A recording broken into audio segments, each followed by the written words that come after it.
because I simply cannot show the actual game itself without getting a copyright strike or something. But Miss Wilson is tilting the hell out of me. I need her to cash a couple of prop slips that I played for tonight. And she picks the night of all nights, matchup of all matchups. Should have known better, especially once I saw that Prize Picks had her as a discount today, than to play her. I should have known. I should have known, because man, she's killing me right now. But hey, what's going on, everybody? It's your boy Zoe, No Days Off DFS, here to bring you that WNBA slate breakdown for the 2-game WNBA slate we got on Tuesday. If you guys are new here, you guys enjoying the content and stuff you boys put out over here on the channel, drop a like on this video. If this video or any of my other videos, content is helping you guys win some money. And if you guys are not subscribed to the Patreon, where I do this beautiful WNBA write-up, the breakdown. I'm not sure if I'm going to be able to have this for NFL and what I'm going to do exactly for NBA, because that is a lot more games. But definitely check it out as well whenever I do have the time to throughout the week, which I should have one up for tomorrow. Scrolling down, trying to find it. Oh, boom. We had the US Open, and I put up some plays for that as well. I got a comment saying that someone did not see the notification for this going up. I do apologize. I don't know what happened with that. I know I uploaded it the day before. It was uploaded the day before, so it should have been out for the games that happened on Sunday. Was when I had it up and out. I did not have one for today because I had class and everything, but I will be grinding out, looking at some stuff tonight. So I should have one up tonight for you guys for that. So if anyone is looking at playing the US Open, looking for prop plays or something like that, I should have something up for you guys right there. Outside of that, man, that first game, New York Liberty, everything went different than what I was expecting. And your boy's driving down the road trying to get back to his house from school, and I'm like fine-tuned editing. Yes, I'm gonna admit it, I was messing with my phone while driving, but majority when I was stopping at stoplights was when I was really fine-tuning and putting stuff in, because I typed this up for y'all at lunch.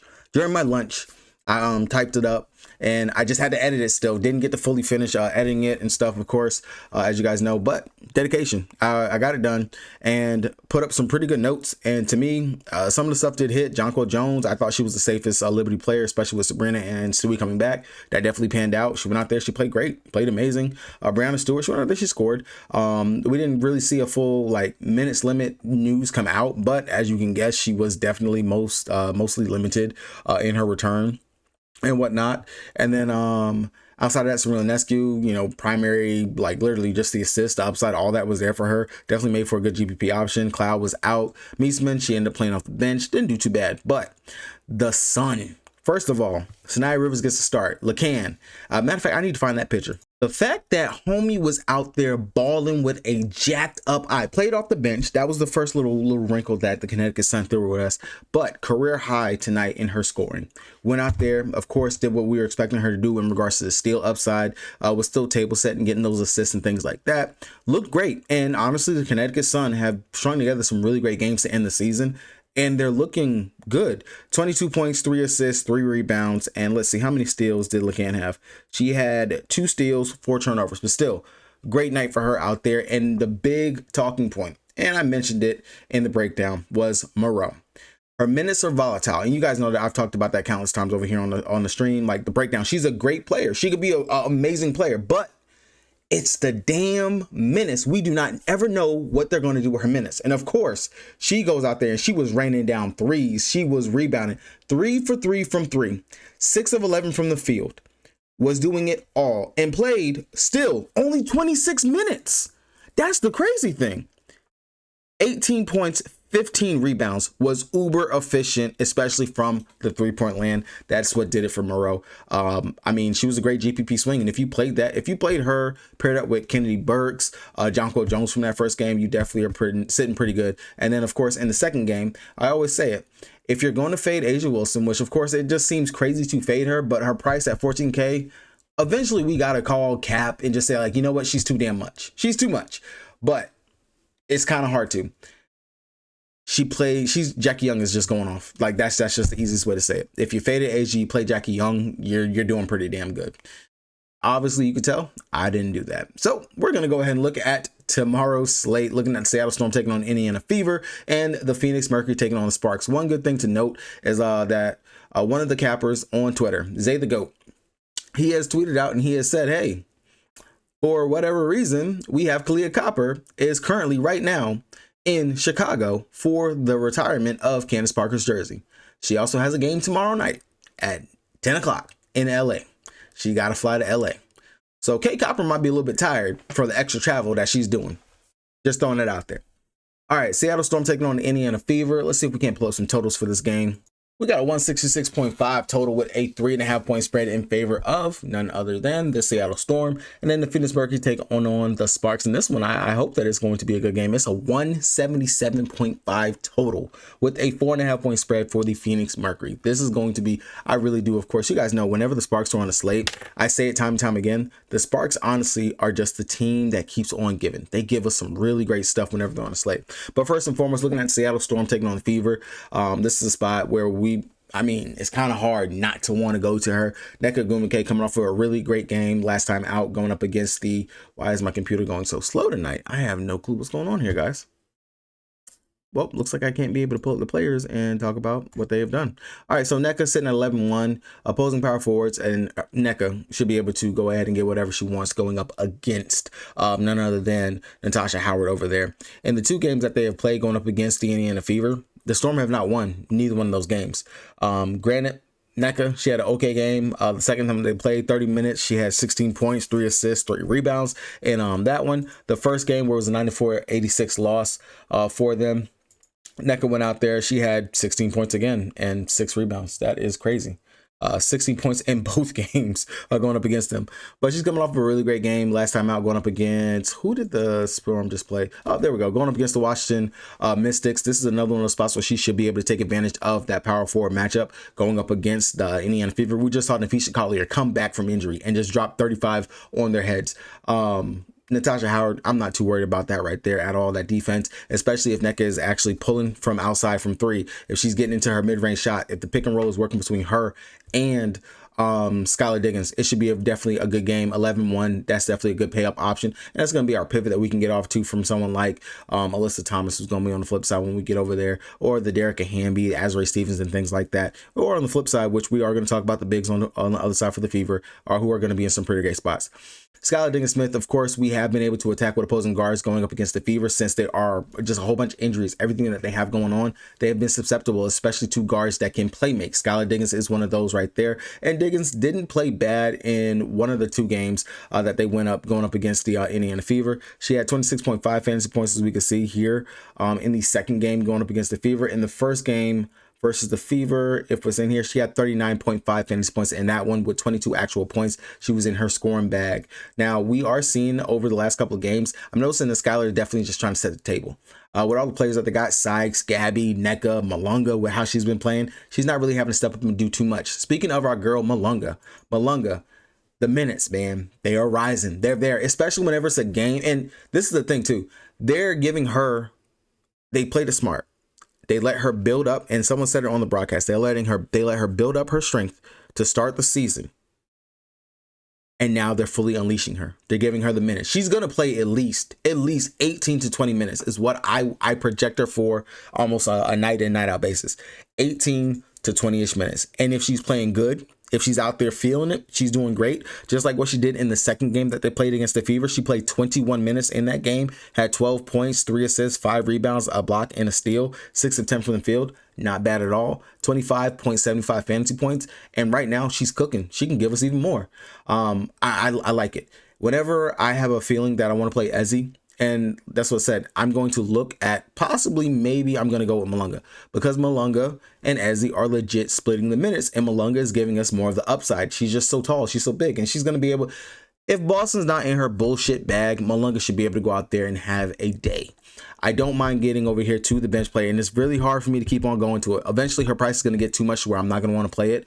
She's right there close to Gabby Williams at 8.8. Gabby going up against the Indiana Fever had 31.75 fantasy points, and Gabby looked more like Gabby last time out going up against the Washington Mystics. She had 5 steals, a block, 3 assists, 10 points versus them on the season. Not bad. She actually was stuffing the stat sheet in that second game versus them. Looked pretty good, and definitely wouldn't mind getting over there. And then the first game, she also kind of did the same thing. 11 points, a block, 2 steals, 3 assists. assists and 2 rebounds. The Swiss Army knife right there that Gabby Williams is. I definitely wouldn't mind her if you're worried about playing Malonga. Maybe you want to actually go with the starter right there in Gabby Williams. I wouldn't mess too much with Ezzy. Ezzy just has to have the block upside for her to actually get there. Malonga is definitely being used more offensively, and also she's out there in tandem with NECA at the same time. And we're seeing she's out there with Ezzy, or out there with Ezzy. It's either Ezzy Malonga at the same time, or it's Ezzy and NECA at the same time. And it looks great. Looks good. Love it. Love the upside. Definitely wouldn't mind going to Malonga over here as a potential play.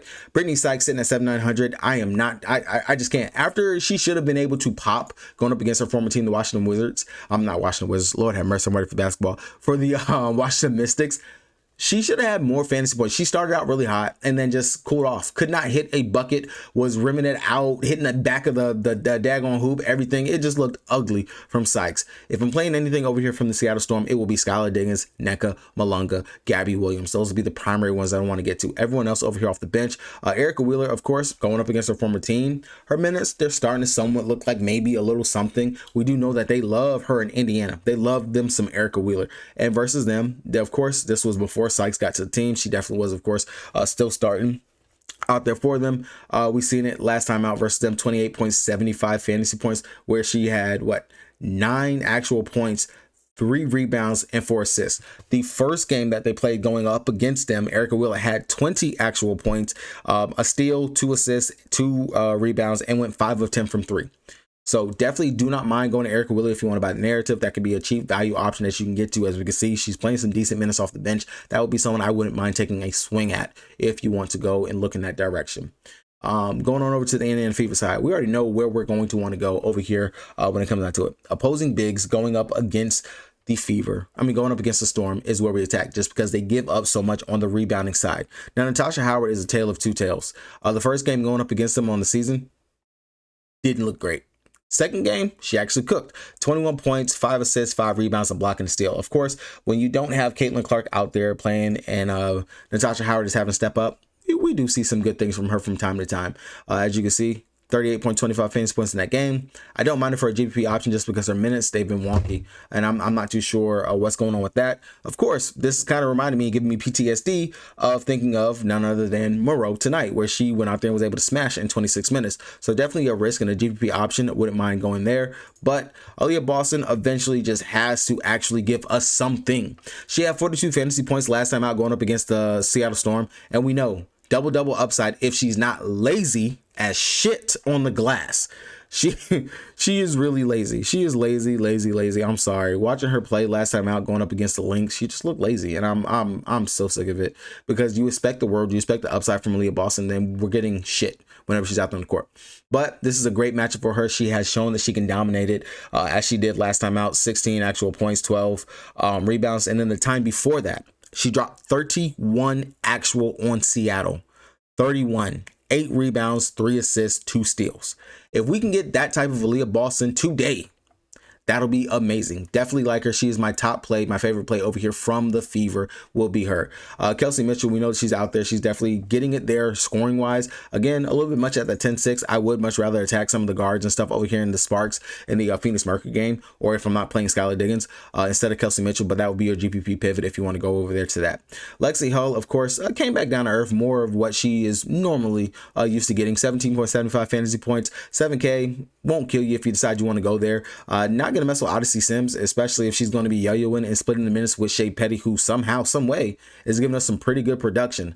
Only problem is a lot of that production came off of her being uber efficient. 16 actual points, 6 of 7 from the field. Didn't do anything else out there. 3 of 3 from 3 as well. I don't know if I can buy and believe that. I feel like she's going to be a little bit of a risk just simply because of that that stat, in regards to that she was efficient. She's not that efficient for her career, so I'm not going to believe in that hype. If she can give me some more peripheral stats, like maybe some assists and things like what I'm used to seeing Shea Petty be able to do, I definitely would have more interest in her. I would much rather, and I'm gonna be honest, I would probably play Erica Wheeler over playing Shea Petty if I had issues with it. Ariel Powers, we saw her out there, played 18 minutes, attempted to get her revenge going up against her former team in the Minnesota Lynx. If they're gonna keep her on the team and she's still there, going up against the Storm, maybe I could take her as the GPP option, 4,500. good, that'd be a swing. Again, I would much rather play Erica Wheeler instead, just because I know what her role is and what she's actually going to do. Sims, if she still starts, GPP option, just because she's not looking too comfortable out there right now with them. I think that groin injury might actually still be bothering her, and they're just trying to get a little something out of her while she's over there with the team. Brianna Turner, for whatever reason, she is all of a sudden getting minutes, rotation, burn. I don't know what Stephanie White is doing over there for them, but it's a little wonky and it's a little weird. I wouldn't necessarily go towards playing Dantas, Timpson, or Turner. Very much if Dantas was actually getting those minutes that Turner was getting, I would have more interest in, of course, playing Dantas, but that's just a weird rotation over there. Phoenix Mercury taking on the Los Angeles Sparks. The game between the Chicago Sky and the Las Vegas Aces just finished, and I really do hope, Asia, you step on a Lego when you go home, because you just hooked the crap out of me. Just hooked me. That's crazy. Amazing. All right, the Phoenix Mercury taking on the Sparks. Alyssa Thomas is Alyssa Thomas, man. We don't really got to talk too much in regards to what her impact and what she's doing out there on the court. Triple double upside, night in, night out basis whenever she's out there. Last time versus them on the season, 7 assists, 5 rebounds, 19 actual points. Fresh off of a triple double going up against the Golden State Valkyrie, we do know that you can attack the Sparks literally 1 through 5. They are a weak defensive team, and especially with Alyssa Thomas, her ability to get downhill, the fast pace that they play at, the rebounding upside that she's going to be able to have in this, then also the playmaking. If players like Satu, Kalia Copper, and everyone is out there to make those shots, 13K should be something she's able to pay off.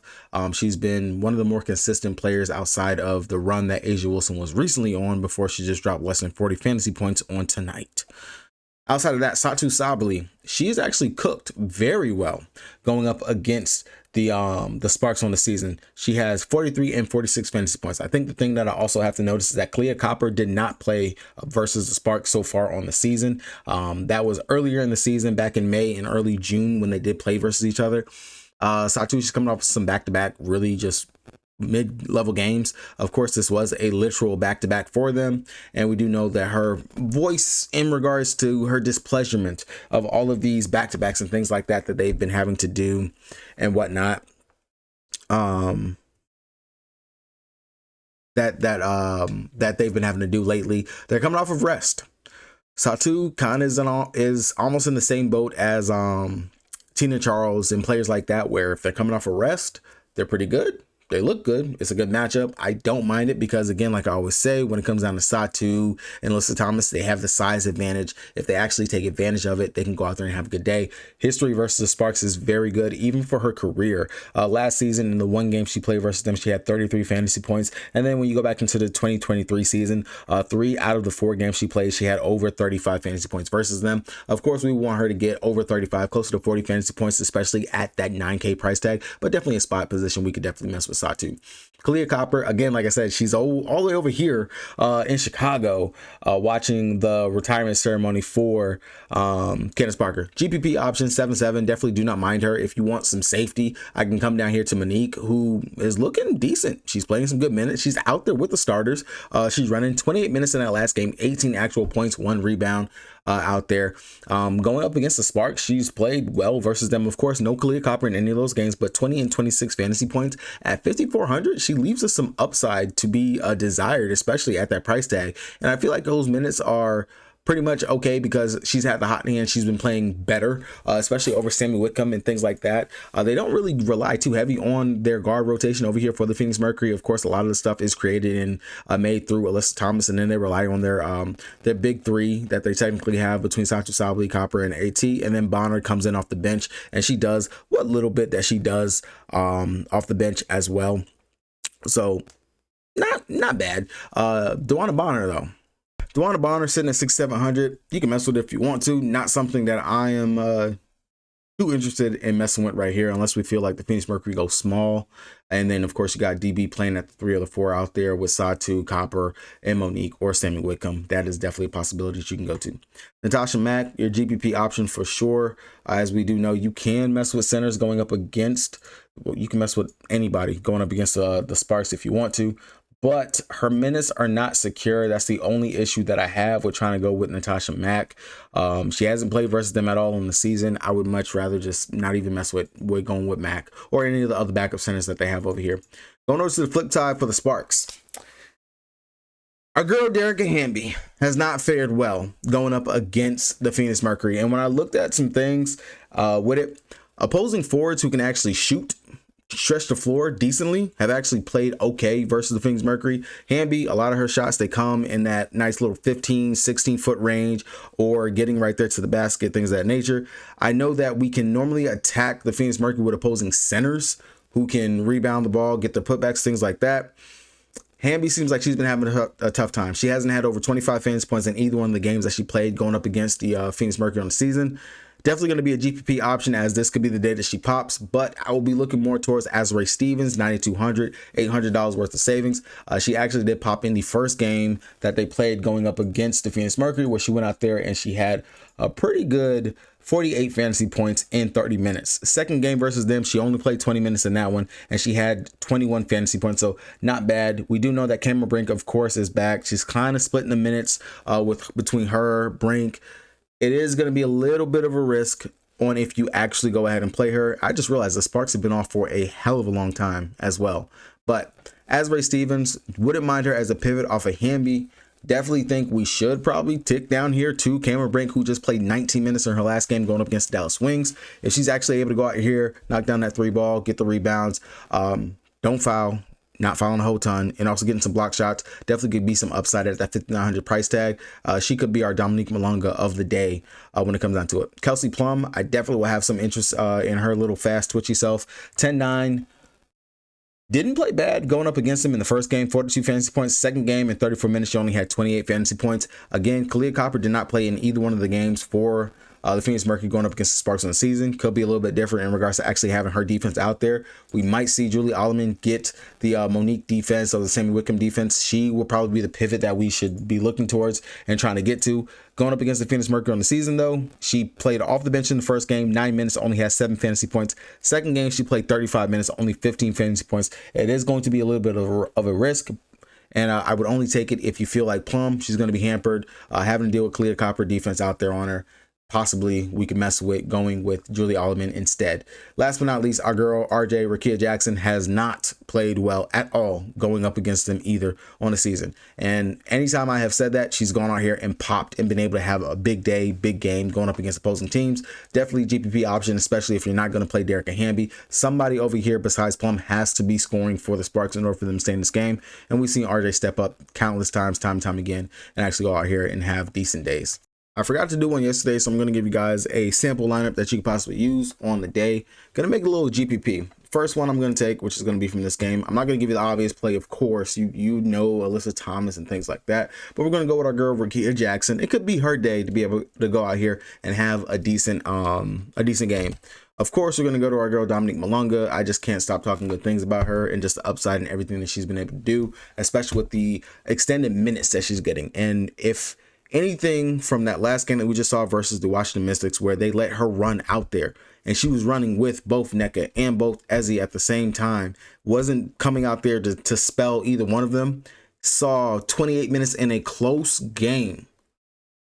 I'm hoping that will continue. 8,100, I like that. She's going to be close to 9K. It's going to be crazy to try to pay 9K for a bench player, but the future is definitely bright. And then last but not least, we're going to go a little GPP-ish, of course, still. We're going to go with Shea Petty. I know I talk shit in regards to her efficiency. It cannot continue off the bench, but maybe we can see some assist and things, since this will be the third game that she will be with the Indiana Fever. And if Odyssey Sims continues to struggle out there, then those assist numbers should be there for her. Going up against the Storm, we know the Storm is also another one of those teams that can have a weak defense going up against opposing guards. So Shea Petty at that 4K price tag, it allows you to play whatever you want to play.